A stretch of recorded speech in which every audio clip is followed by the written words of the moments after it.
Hello friends, I am Babli Singh and welcome back to my channel Babli's garden and blogs. तो friends, मेरी गुलदाउदी यानी सेवंती पर फ्लावरिंग स्टार्ट हो गई है और इससे पहले कि जो भी वीडियोस थे वो मैंने आपसे इसके अपडेट के शेयर किए हुए हैं। लगभग 1 महीना हो गया होगा।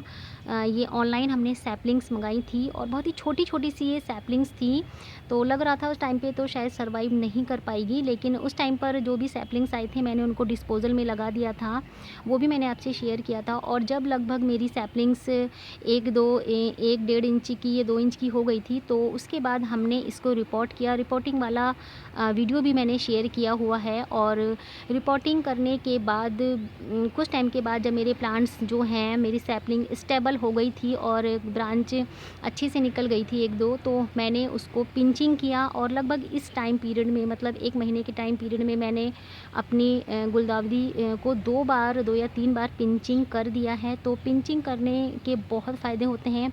आप देख सकते हैं कि कितनी छोटी से सैपलिंग्स थे। अगर आप मेरे वीडियो देखेंगे इसके, तो बहुत ही छोटे छोटे से ये सैपलिंग्स थे और कंटिन्यू 2-3 बार मैंने इनको सैपलिंग्स को पिंच कर दिया था जब रिपोर्ट किया था। तो आप देख सकते हैं कि मेरे जो ये प्लांट्स हैं ये कितने बुशी हो गए हैं। छोटे छोटे से बिल्कुल ये प्लांट हैं और देखिए कितने सारे बर्ड्स इसमें आ गए हैं, क्योंकि पिंचिंग करने से ढेरों ब्रांचेज़ नीचे से निकल कर के आते हैं। आपका प्लांट बहुत बुशी हो जाता है और जितनी ज़्यादा ब्रांचेज़ आपके प्लांट में आएंगे उतने ही ज़्यादा फिर उस पर बर्ड्स बनते हैं।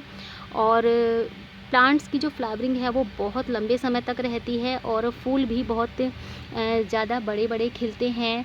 और बहुत सारे फ़ायदे होते हैं पिंचिंग के। और दूसरा फ़ायदा पिंचिंग का ये हुआ कि मैंने जो भी पिंचिंग वाला जो पार्ट था, मतलब जैसे ही पिंच अगर आप करते हैं तो लगभग आधा 1 इंच का पार्ट तो आप पिंच करते ही हैं। तो जो भी पिंचिंग वाले पार्ट थे वो भी मैंने कहीं ना कहीं किसी गमलों में ऐसे ही लगा दिए थे।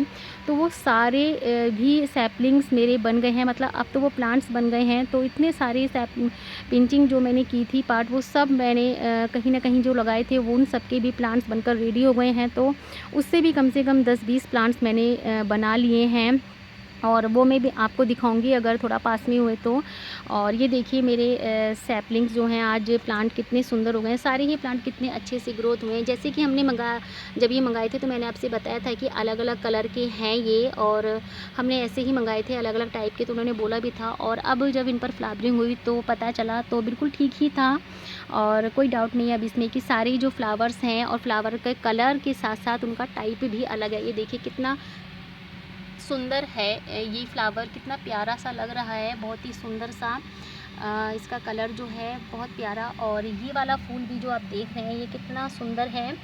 और इसके अलावा मैंने जितने भी ये सैपलिंग्स थे लगभग 50 के करीब थे, तो उनको सभी पॉट में लगभग 2-2, 3-3, 4-4 के करीब ये लगा दिए थे, क्योंकि इतने सारे पॉट जो है नहीं थे। फिर भी मेरे पास कम से कम गुलदाउदी के 30-40 प्लांट्स तो हो ही गए हैं। और कुछ तो यहाँ रखे हुए भी नहीं हैं, वो मैं आपको बाद में शेयर करूँगी। लगभग यहाँ पर जो हैं ये वाले हैं और एक एक पॉट में लगभग 4-4, 5-5 प्लांट लगे हुए हैं। अगर आप देखेंगे तो ये देखिए कितना सुंदर इसका फ्लावर है। और ये वाला अलग टाइप का है, अभी फ्लावरिंग जस्ट स्टार्ट ही हुई है 2-2, 3-3 दिन पहले। तो मैंने सोचा मैं आपसे शेयर करती हूँ। हर किसी प्लांट पर एक नया फ्लावर है, तो फ्रेंड इसकी थोड़ी सी केयर आपको करनी चाहिए, क्योंकि गुलदाउदी जो है विंटर का बहुत अच्छा प्लांट है। इतनी अच्छी फ्लावरिंग इन पर होती है, महीनों तक इनके फूल जो हैं रहते हैं। थोड़ी सी केयर अगर आप करें तो ये आपके गार्डन को बहुत अच्छा बना देंगे, क्योंकि इनकी जो फ्लावरिंग है वो महीनों तक रहती है और फूल एज इट रहते हैं।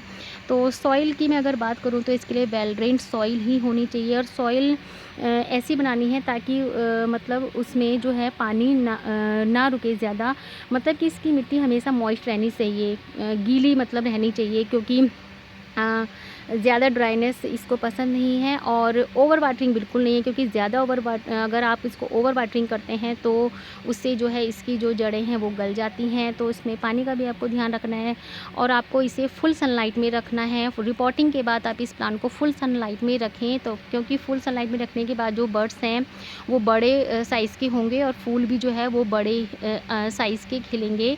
और उससे पहले आप सैपलिंग्स को थोड़े दिन, जब सैपलिंग लगाते हैं तो उसको आप थोड़े दिन शेड में रखें और उसके बाद आप उसको फुल सनलाइट में रखें। और फर्टिलाइज़र की अगर बात करूं तो आप इससे वर्मी कंपोस्ट दे सकते हैं और गोबर की खाद का लिक्विड फर्टिलाइज़र बना करके अगर आप दें तो वो इसके लिए बहुत बेस्ट है। और इसके अलावा मैं तो खैर इसे अपने होममेड फर्टिलाइज़र ही देती हूँ। मेरे घर में जो किचन में जो भी सब्जियों के छिलके होते हैं उन सबको मैं मिक्सी में पीस कर पानी में मिला कर के करीब तीसरे चौथे दिन जो है मैं अपने सभी प्लांट को आजकल वही देती हूँ। और भर भर कर फ्लावरिंग मेरे यहाँ होती है और प्लांट इससे हेल्दी बने रहते हैं। और एक मैंने दूसरा आपको एक अपना तरीका भी बताया था बॉटल लगाने वाला। जो भी मेरे बड़े प्लांट हैं तो उनमें मैं किस तरह का अपना किचन वेस्ट का यूज़ करती हूँ वो भी मैंने आपसे शेयर किया है। तो मैं बात कर रही थी फ़िलहाल गुलदाउदी की, तो मैं अपना होममेड फर्टिलाइज़र ही इनको दे रही हूँ। और अभी वैसे दिया नहीं है, तो अभी एक ही बार दिया है, तो बस मैं वो लिक्विड वाला पानी ही इन्हें देती हूँ जो भी मेरे किचन में होता है। तो ये देखिए मेरे प्लांट्स में किसी तरह की कोई कमी नहीं है और फ्लावरिंग भी अब भरपूर मात्रा में हो रही है। सभी में इतने इतने सारे बर्ड्स आए हैं। तो पिंचिंग टाइम पर करने से बहुत फ़ायदे होते हैं। पिंचिंग का अलग से मैंने वीडियो डाला हुआ है कि पिंचिंग को कब करना है, कितना पार्ट करना है, ये सब बातों का ध्यान हमें रखना है। क्योंकि प्लांट्स को लगाने के बाद ऐसा नहीं है कि हमें उसकी फ्लावरिंग का वेट करना है, उसके बाद भी बहुत सारे काम होते हैं। क्योंकि इस महीने के टाइम पीरियड में हमने इसमें कितना काम किया है, निराई गुड़ाई करनी होती है। क्योंकि यहाँ बारिश हो गई थी तो सभी प्लांट्स की मेरी मिट्टी जो है बहुत बुरी तरह से जम गई थी, तो सभी को गुड़ाई भी किया। उसके बाद इसमें फर्टिलाइज़र भी दिया अपना किचन वाला, और उसके बाद इसकी पिंचिंग भी की। वाटरिंग का ध्यान रखना पड़ता है, सनलाइट का ध्यान रखना पड़ता है, सॉइल का ध्यान रखना पड़ता है। और इसमें कीड़ा बहुत ज़्यादा लगता है ब्लैक वाला, तो उससे अपने प्लांट को बचाने के लिए इसमें स्प्रे करना भी बहुत ज़रूरी है। तो उसके लिए आप नीम ऑयल का स्प्रे भी कर सकते हैं। तो मुझे लगता है ये सारी बातें आपको सेवंती के लिए ध्यान रखनी होंगी, गुलदाउदी के लिए। इसके बावजूद आप सिर्फ इसकी, और हाँ, इसको कटिंग से बहुत आसानी से लगाया जा सकता है।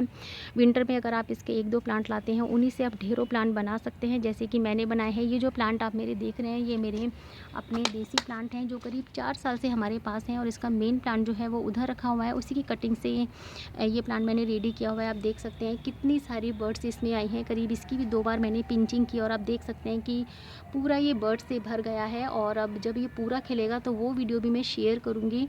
और ये देखिए कितना प्यारा, जब इस पर फ्लावरिंग होती है तो ये प्लांट इतना ज़्यादा मतलब नीचे ही झुक जाता है, बहुत ज़्यादा फ्लावरिंग होती है। तो गुलदाउदी विंटर की बहुत अच्छे प्लांट होते हैं और भर भर कर इन पर फ्लावरिंग आती है, महीने तक इनका फूल चलता है। तो फ्रेंड्स आप इन्हें ज़रूर लगाएं। और कटिंग से बहुत आसानी से आप इस समय अगर इनकी कटिंग भी लगाएंगे तो ये बहुत आसानी से चल जाती हैं। तो बस मुझे ये वीडियो शेयर करना था, तो कि पिंचिंग का जो ध्यान रखना है और वाटरिंग का, ये सब बातें मैंने इस वीडियो में शेयर की हैं। तो और इसके अलावा अगर कुछ रहता है तो वो आप मुझसे कमेंट करके पूछ सकते हैं। और वीडियो अगर अच्छा लगा फ्रेंड्स तो प्लीज़ मेरे वीडियो को लाइक करें, शेयर करें और मेरे चैनल को सब्सक्राइब करना ना भूलें। मिलते हैं नेक्स्ट वीडियो में नेक्स्ट टॉपिक के साथ। तब तक के लिए friends bye bye, take care, happy gardening.